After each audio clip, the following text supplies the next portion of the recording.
ರಾಮನಗರ ಜಿಲ್ಲೆ ಹೆಸರು ಬದಲಾಯಿಸ್ತಾ ಇರುವಂತದ್ದು ಬಿಜೆಪಿ ಖಂಡಿಸ್ತಾ ಇದೆ. ರಾಮನಗರ ಹೆಸರು ಬದಲಾಯಿಸಿದ್ರೆ ಜಿಲ್ಲೆ ಪ್ರಗತಿ ಕಾಣುತ್ತಾ? ದುಸ್ಸಾಹಸ ಕೈ ಹಾಕಬೇಡಿ, ಅಶ್ವಥ್ ನಾರಾಯಣ್ ಕಿಡಿಕಾರ್ತಿದ್ದಾರೆ ಕಾಂಗ್ರೆಸ್ ಸರ್ಕಾರದ ವಿರುದ್ಧ. ರಿಯಲ್ ಎಸ್ಟೇಟ್ಗಾಗಿ ರಾಮನಗರ ಜಿಲ್ಲೆ ಹೆಸರು ಬದಲಾಯಿಸಿದ್ದೀರಿ. ರಾಮನಗರ ಅಂತ ಹೆಸರಿಟ್ಟ ಮಹಾನುಭಾವರಿಗೆ ಅಗೌರವ ತೋರಿದಂತಾಗುತ್ತೆ. ರಾಮನಗರ ಜಿಲ್ಲೆ ಜನರ ಮರ್ಯಾದೆ ಕಳಿಬೇಡಿ ಅಂತ ಅಶ್ವಥ್ ನಾರಾಯಣ್ ವ್ಯಂಗ್ಯವಾಡ್ತಾ ಇದ್ದಾರೆ. ರಾಮನಗರ ಜಿಲ್ಲೆ ಹೆಸರು ಬದಲಾವಣೆಗೆ ಅಶೋಕ್ ಕೂಡ ವ್ಯಂಗ್ಯ ಆಡ್ತಾ ಇರುವಂಥದ್ದು. ಮತ್ತೊಂದು ಕಡೆ ಅಶ್ವಥ್ ನಾರಾಯಣ್ ಕೂಡ ವಾಗ್ದಾಳಿಯನ್ನ ನಡೆಸಿದ್ದಾರೆ.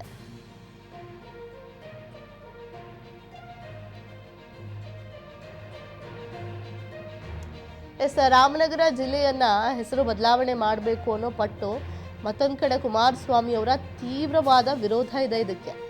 ರಾಮನಗರ ಜಿಲ್ಲೆ ರಾಮನ ನಾಡಿದು, ಹಿಂದೂ ವಿರೋಧಿಗಳು ಕಾಂಗ್ರೆಸ್ನವರು, ಅದಕ್ಕೆ ರಾಮನಗರ ಹೆಸರನ್ನ ಬದಲಾವಣೆ ಮಾಡೋದಕ್ಕೆ ಹೋಗ್ತಿದ್ದಾರೆ ಕಾಂಗ್ರೆಸ್ನವರು ಅನ್ನೋ ಆರೋಪವನ್ನ HDK ಈ ಹಿಂದೆಯೇ ಹೆಸರು ಬದಲಾವಣೆ ಪ್ರಸ್ತಾಪ ಬಂದಂತ ಸಂದರ್ಭದಲ್ಲಿ ಹೇಳಿಕೆ ಕೊಟ್ಟಿದ್ರು.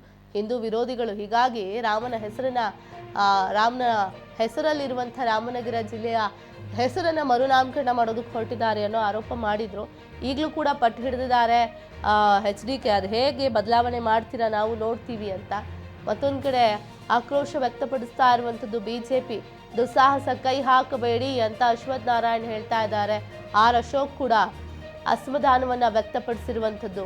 ರಿಯಲ್ ಎಸ್ಟೇಟ್ಗಾಗಿ ರಾಮನಗರ ಜಿಲ್ಲೆ ಹೆಸರನ್ನ ಬದಲಾಯಿಸ್ತಾ ಇದ್ದಾರೆ. DCM DK ಶಿವಕುಮಾರ್ ಅವರು ರಾಮನಗರ ಅಂತ ಹೆಸರಿಟ್ಟಂತ ಮಹಾನುಭಾವನಿಗೆ ಅಗೌರವ ತೋರಿದಂತಾಗತ್ತೆ.